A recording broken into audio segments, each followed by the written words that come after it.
splinter in your mind. What you know you can't explain, but you feel it.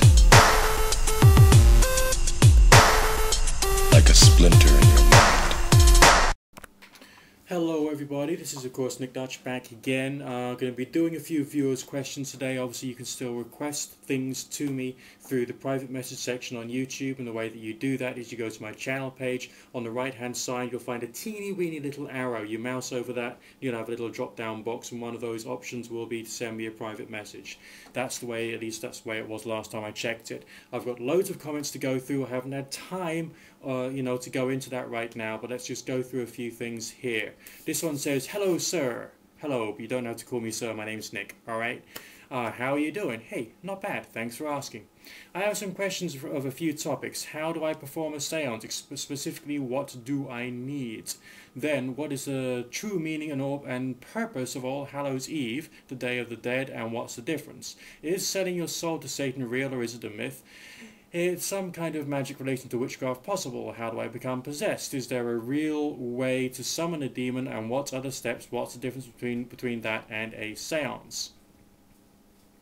Basically, what you've just requested me in that one particular private message is not even one book on spiritualism, let's say. What you've done is you've requested like a library of, occult weird stuff. That's basically what you've done. It's sort of like, it's more or less everything. And I can't actually tell you absolutely everything all in one go.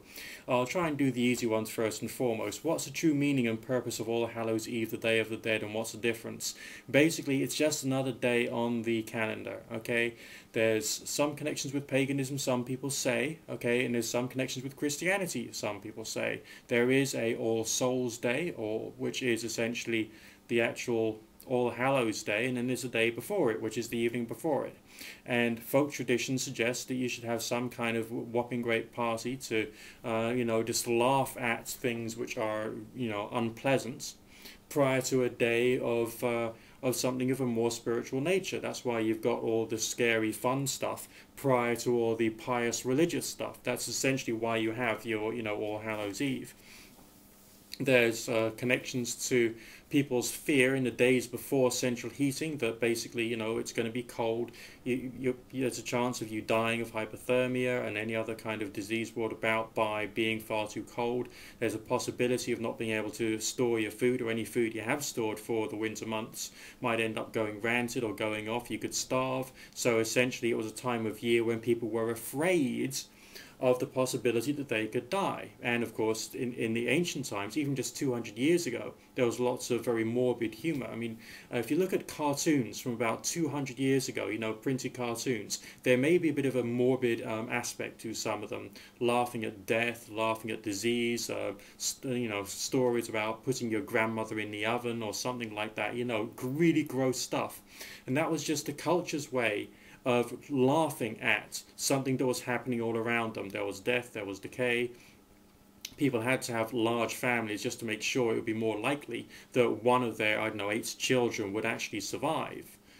Okay, that's the way things were in the ancient times, you know what I mean? So there was a different meaning to the approach to the dead of winter then than there is now. We just carry on some kind of traditions in a very commercialized way.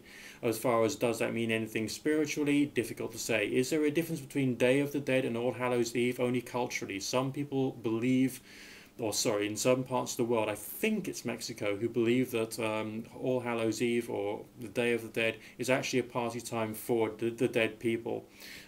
Some of the Irish peasants, if I remember correctly, still say that on Halloween night you're better off indoors, because outdoors the spirits are as thick on the ground as blades of grass in a field.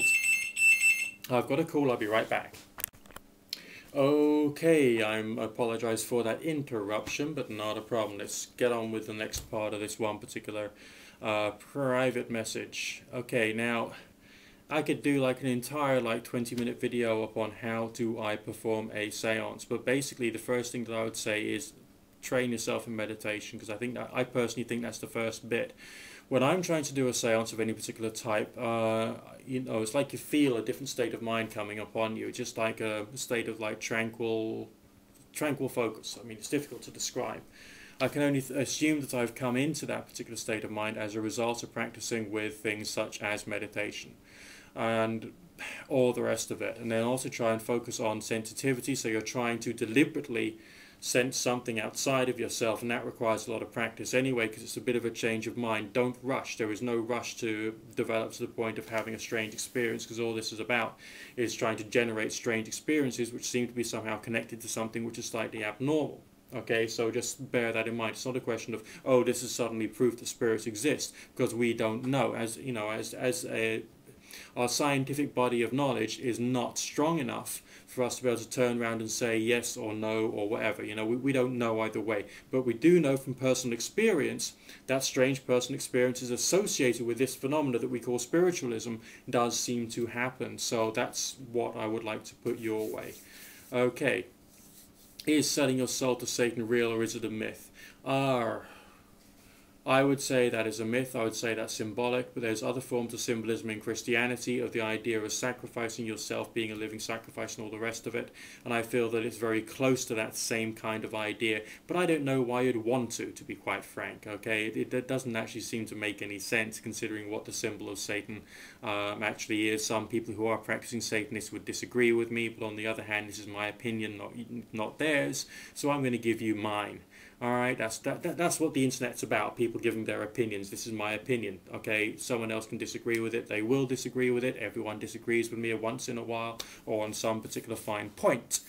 Okay, which one?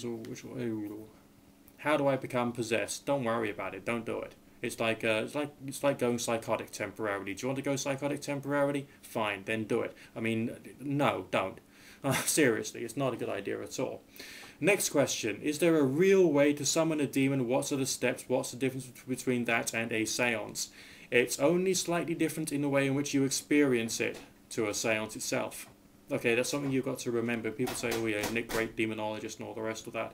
But essentially, as I've carried on pointing out, that demonology itself is just another form of spiritualism, but based upon the idea that there are certain types of spirits with certain types of characteristics that exist, and there's certain ways of approaching it.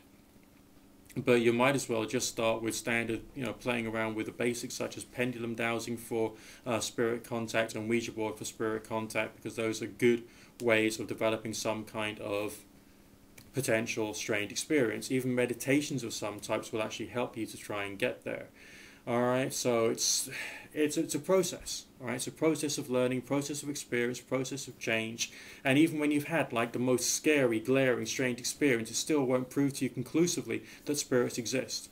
It'll prove to you the experience exists, but it won't be, totally solid scientific proof that ghosts exist, angels exist, and the rest of that. You may develop beliefs, and if you develop beliefs, that's fine. I've developed some beliefs on the way. Okay, I confess that now. I used to try and avoid the B word like crazy, but no, I confess that I've developed some beliefs on the way. But they're mine, so I'm not going to bore you with them too much. Right, what other things have I not answered in your wonderful message? I think that's the vast majority of it. I wish you good luck and good fortune and pleasure with your various different forms of experimentation. But remember, this is experimental occultism. It's not a question of hard and fast facts. You got to get that through into your head and take it easy, play it cool, because there's a whole wealth of strange shit which can happen, and it'll be fun and exciting. I've got another course. Speak to you soon.